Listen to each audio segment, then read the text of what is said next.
திமுகவின் வலிமை குன்றிவிட்டதால் வீடு வீடாக சென்று ஓரணியில் தமிழ்நாடு என உறுப்பினர்கள் சேர்க்கை நடத்தி வருவதாக அதிமுக துணை பொதுச் செயலாளர் KP முனுசாமி தெரிவித்துள்ளார். கிருஷ்ணகிரி மாவட்டம் கங்கலேரி கிராமத்தில் அதிமுக சார்பில் நடைபெற்ற மருத்துவ முகாமில் ஆயிரக்கணக்கானோர் கலந்து கொண்டனர். கிருஷ்ணகிரி சட்டமன்ற உறுப்பினர் அசோக்குமார் தலைமையில் அதிமுக துணை பொதுச் செயலாளர் KP முனுசாமி முகாமை தொடங்கி வைத்தார். இதில் கண் பரிசோதனை, உடல் பரிசோதனை செய்யப்பட்டு பலர் இரத்த தானம் செய்தனர்.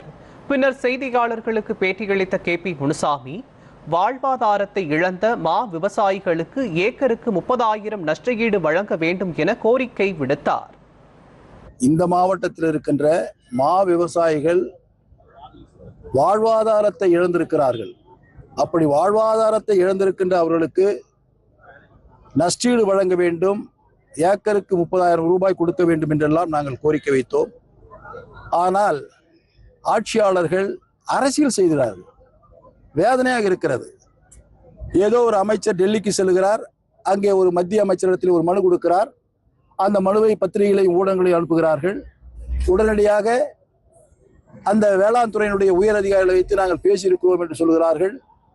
சொல்லிவிட்டு ஆலை அதிபர்களை நீங்கள் வாங்கிக் கொள்ளுங்கள் என்று சொல்கிறார்கள். அத்தோடு அவர்கள் முடித்துக் கொள்கிறார்கள்.